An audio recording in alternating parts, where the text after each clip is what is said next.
So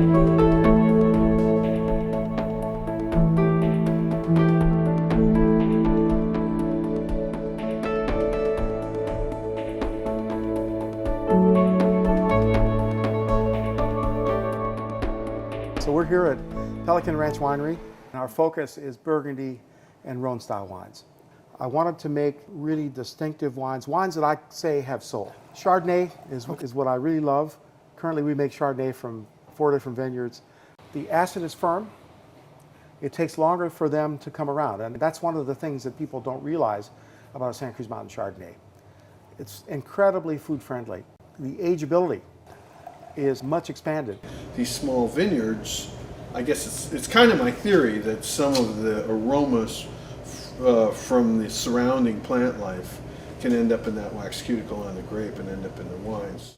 If we open all 3 of these, we'll see an interesting circumstance of a difference in the venues.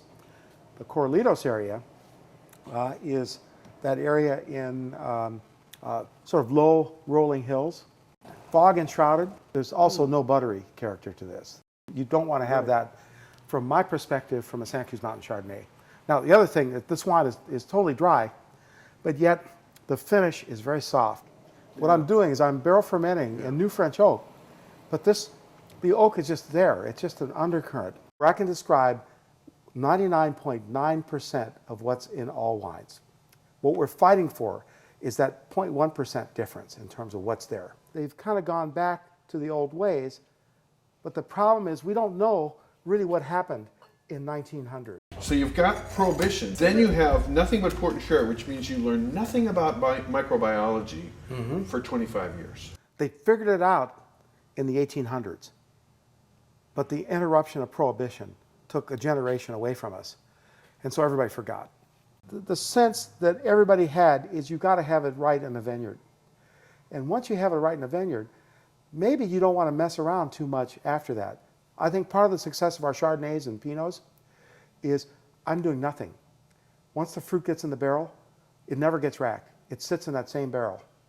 We never move it until we're ready to bottle it, and then we're not aerating it very much. So the oxygen load is just right. It's what they taught us in Burgundy, centuries ago. So what we lost then in Prohibition took us probably 30 more years to get back, and it also took the business of the American palate. When you make wine, you got to find people who want to have it on the table. This is Viognier Marsanne Roussanne from the Corralitos area, very cold area. Typically the harvest would be November 1st. The grapes can barely be grown in Santa Cruz because this is Rhone stuff. You want a hot climate. Yeah. And the white grapes should ripen before the reds, but somehow in this region, the whites are ripening right about the same time as the red. So you pick the whites one day, and the next day you're picking the reds, the Syrah. What I see is the advantage of the cooler region is that you retain those aromatics. They don't burn off. And this thing just has wonderful wildflowers, very complex floral notes. I made this like I was making a Chardonnay. The other thing I did is I barrel fermented. And what I find is when I do these Rhones in a barrel, you again get just better mid-palate expression. Yeah. Santa Cruz, I think, this is an undiscovered region from the standpoint of these Rhone varieties. If people are willing to wait out the rainstorms and all the curveballs that nature is throwing to us. When you look back, even in the 1800s, the 1900s, California Pinot Noirs were competitive on the world stage.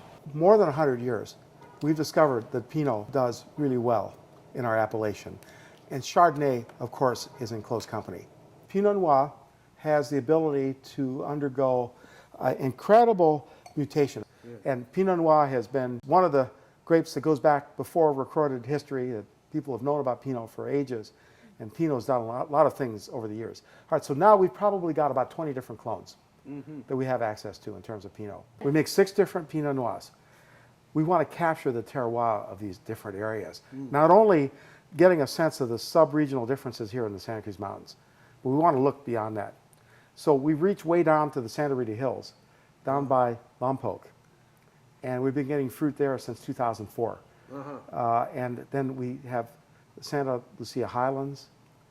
We have the Arroyo Seco area Oh, yeah. and Russian River. And then we're getting Pinot from up in the region, it'd be up Summit Road. So I guess that'd be probably the 4 area. But you can see here that in terms of all the Pinots we make, we've got the toolbox to be able to interrogate the circumstance of what happens as you go to these different regions. It's a huge, wonderful experiment. Yeah.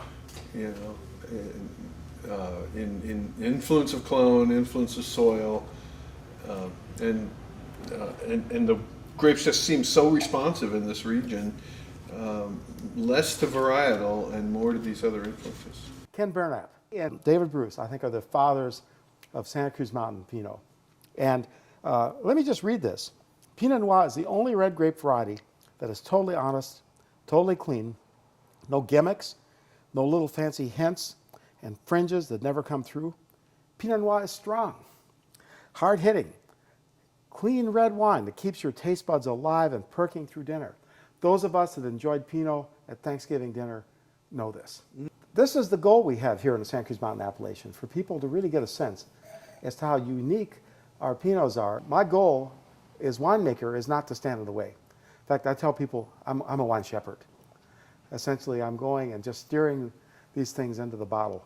Well, maybe that is a signature of Santa Cruz, is that the grapes have so much going for them that they don't need a lot of help from the winemaker.